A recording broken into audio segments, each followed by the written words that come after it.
नाच देखे बैठी हाँ दूसरी गलती हम तब कैली राजा कोई नाचे वाली राधिका नर्तकी के सुंदरता पर मोहित हो गई और हम भुला गेली राजा की 90 बरस का ब्रह्मचर्य कायम रखली। 90 बरस तक कोनो औरत से कोनो मेहरारू से छुआई ना भई 90 बरस तक और 2 4 5 साल का साल 2 साल का या 10 साल का और मेहमान ओकरे बाद परलोक सिधार जा तो जब 90 बरस अपने आप के रोक लहली राजा तो क्षण भर के सुख के लिए मैं राधिका नर्तकी पर मोहित कैसे हो गया। मेरा 90 बरस का ब्रह्मचर्य टूटने के कगार पर आ गया। बाकी मुझे भूल गया मैं कि मैं 90 बरस का तपस्वी की बाल ब्रह्मचारी हूँ। मैं बाहर नाचने वाली आखिर जान कैसे गई कि गुरु महाराज का तपस्या व्यर्थ हो जाए। मौके पर राधिका नर्तकी ने मुझे बचा लिया। गौलस की आखिर में जनी डुबावा थतिया ज्यादा बीत गई थोड़ी के बाकी बारतिया वही मैंने अपने आप को रोक लिया। क्षण भर के सुख के लिए मेरी 90 बरस की तपस्या व्यर्थ हो जाती मिट्टी में चली जाती। बस इसी बात को इसी गीत को सुनते ही मैंने राधिका नर्तकी का पैर पकड़ लिया। अरे तू तो मेरी गुरु है। आखिर 90 बरस की मेरी तपस्या बचाने वाली कोई और नहीं वो तो मेरी गुरु है। एक ही बतिया पर नाचे वाली का ए राजा हम पैर पकड़ ले ली। राजा रणजीत आसन पर बैठा कहा वाह गुरु जी आप तो विद्वान है। मान गया कि आपने राधिका नर्तकी के गीत का मतलब जान लिया कि उसने आपकी तपस्या को बचा लिया। लेकिन मेरी बेटी राजकुमारी 9 लाख हार दे बैठी उस नाचने वाली को तो उसके क्या समझ में आया। राजगुरु 90 बरस के बोल पड़े कि है राजा ये तो आपकी बेटी बताएगी या आखिर उसके समझ में आया क्या उसके गीत में। एक ही गीत का कई मतलब बताए ध्यान दिखन। अब राजा की बेटी बता रही है कि पिताजी जानना चाहते हैं कि मैंने उस नाचने वाली को 9 लाख हार क्यों दिया तो कान खोल करके सुन लीजिए। आखिरी लाइन नमस्ते। और ये 500 रुपए का पुरस्कार परम सम्मानित आदरणीय पंकज मिश्रा जी हमारे बीच में बिल में विराजमान के हम लोगों का हौसला बढ़ाया जा रहा है। हम चरणों में कोट से नमन करते हैं। जय हिंद जय समाजवाद। आप सभी लोगों को प्रणाम हो। 2022 में साइकिल जरूर आएगी बाबू और आप लोगों का आशीर्वाद रहेगा तो साइकिल आने से कोई रोक नहीं सकता। ये सच्चाई है। बहुत हो गई अंधेर नगरी बहुत हो गई चौपट राजा जाग जाओ। मैंने गाया कि 2022 में आई साइकिलिया लोगवाई चर्चा करे हो रहा तो नेट पर है आप मेरे चैनल से जरूर सुनेगा। मौका मिलेगा तो उस गीत को मैं इस मंच से भी आपको सुनाऊंगी। लेकिन 2 मिनट इस गीत की आखिरी लाइन सारांश है भी रहेगा। आ जाइए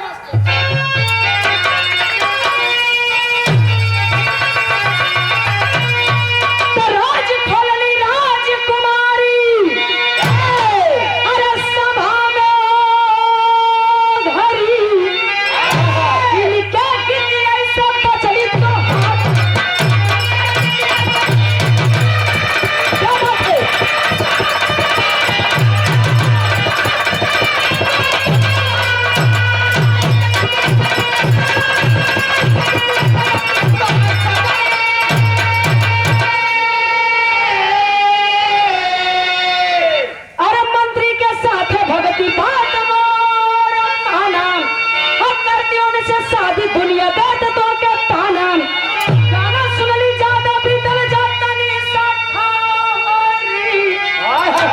तो करेंगे बाबूजी। ये 501 रुपए का पुरस्कार वार्ड संख्या 36 से जिला पंचायत सदस्य रवि यादव जी समाज सेवी आपकी तरफ से 501 रुपए का पुरस्कार है। जय हिंद जय समाजवाद। और 101 रुपए का पुरस्कार संतोष इलेक्ट्रॉनिक एंड स्टूडियो की तरफ से 101 रुपए का पुरस्कार रिंकू यादव जी। बहुत बहुत प्रणाम हो आप सब लोगों के नमन आशीर्वाद की कामना। लेकिन गौर करेंगे राजा की एकलौती बेटी राजकुमारी ने कहा कि पिताजी मैंने उस नाचने वाली को 9 लाख हार पुरस्कार में दे दिया तो क्या दे दिया यही आप जानना चाहते थे ना।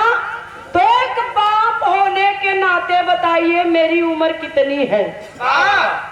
राजा रणजीत ने कहा बेटी तेरी उम्र 32 वर्ष की हो गई। कलश की तब इतने बता दा पिताजी कि हमार सदिया आज ले काहे ना कैला। आप मेरी शादी नहीं कर रहे पिताजी, एक गलती मैं कर बैठी हूँ। राजा रणजीत ने कहा क्या गलती की हो बेटा?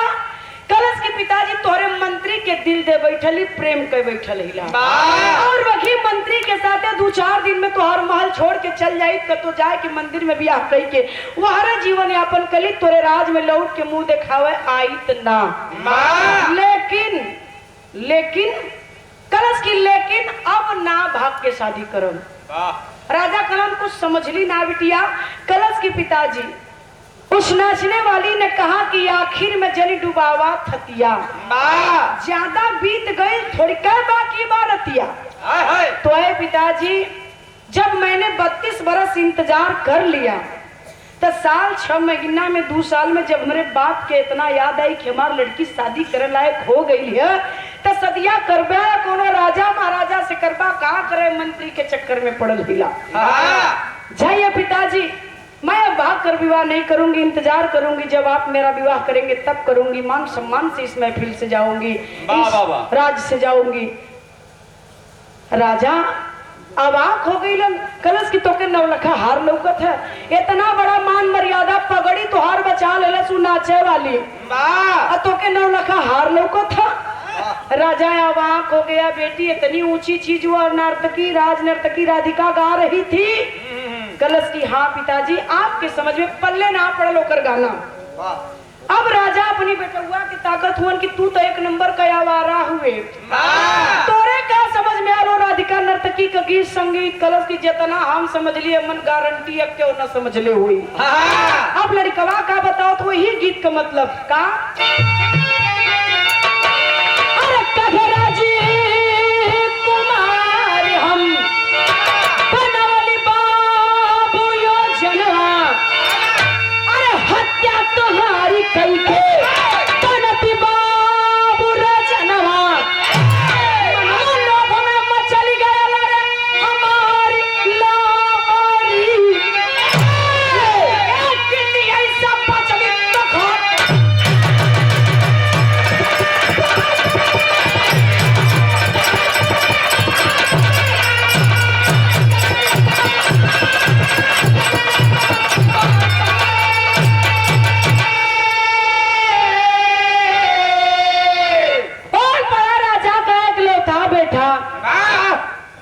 पिताजी 70 बरिस का हो गया तोरे शर्म ना लगत है।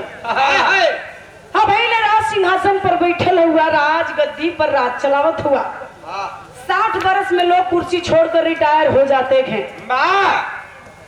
70 बरस की अवस्था में राज गद्दी पर बैठे हैं और 40 बरस का मैं हो गया, मुझे राजा कब बनाएंगे। कलें की मतलब कलश की 2 या 4 दिन में योजना बनोले रही तो हम मुआई और तो हम मुआई के राज गद्दी पर बैठी तो राज चलाई। राजा कौन करे हमके मुआई के कलश की हाँ जियते ना देत हुआ तो मुआईबे न करो तो हम मुआई और तो हम मुआई के राज गद्दी पर बैठा राज चलाई। लेकिन अब ना मारो। राजा कहे आओ मार मार आओ मार मार नहीं तू मर बैठ भागत कला अब ना मार। वह नाचा वाली बतावत है कि आखिर में जली डुबावा थतिया, ज्यादा बीत गई थोड़ी क्या बाकी बारतिया। जहाँ 70 बरिस जी लेला तो 4-5 साल के और मेहमान हुआ ओकरे बाद मर जाइबा तोहरे मर गईले के बाद कुल हमरे न होई। तो जाए तू शर्त पर राजा बनब, या तो तू मर जाइबा तब बनब या तो सहस अपनी मर्जी से बनीबा तब राजा बन जाब। अब लेकिन अब तो हम मार के पाप का भागीदार न बनो। क्या करें हम पाप बटोरे जाई जा जिला। आए है राजा को घोर आश्चर्य हुआ, इतनी ऊंची ऊंची बात वह नाचने वाली गा रही थी। एक मूर्ख मैं नहीं समझ पाया, गुरु को समझ में आया, बेटी को बेटे को सारे लोगों को, लेकिन मैं मूर्ख था, मुझे समझ में उसकी गीत नहीं आई। तुरंत राजा रणजीत अपनी बिटिया के बिया के बेटवा के राजगद्दी पर बैठा के चल दल नाचे वाली राधिका नर्तकी के दरवाजे पर। जाके राजा रणजीत वो नाचने वाली नर्तकी से राधिका से एक सवाल करते हैं बाबूजी। क्या सवाल किए?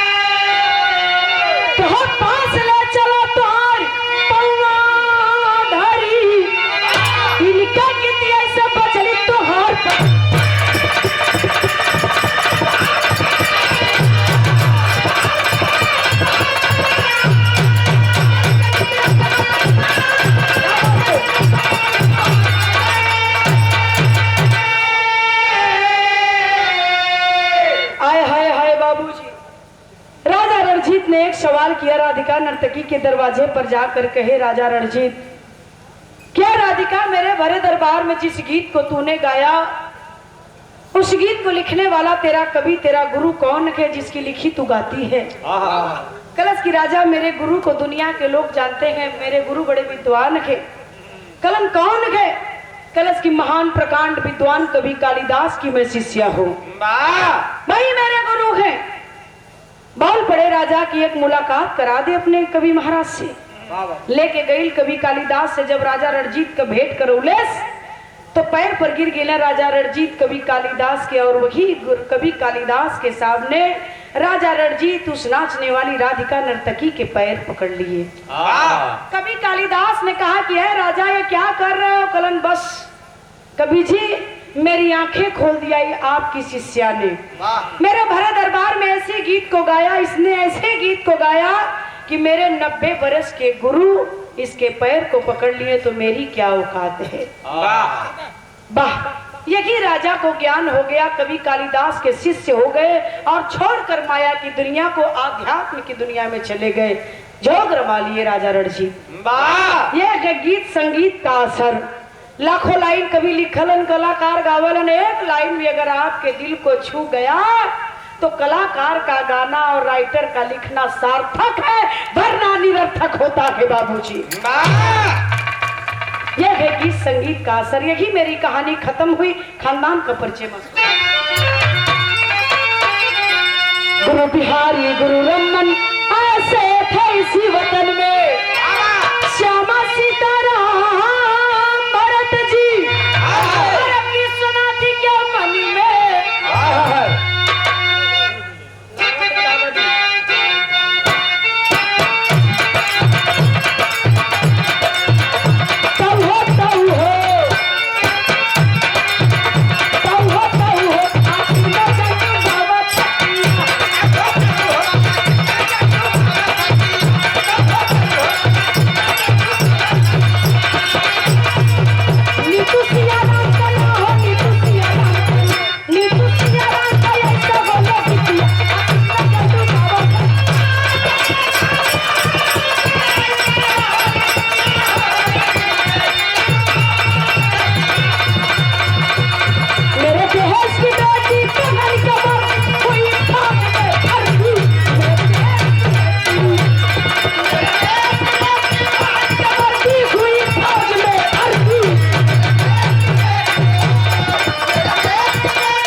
रमेश कुमार पटेल जी, हॉकिंग्स कुकर, ये आपकी तरफ से बहुत बहुत प्रणाम। आप सब लोगों के नमन। बहुत बहुत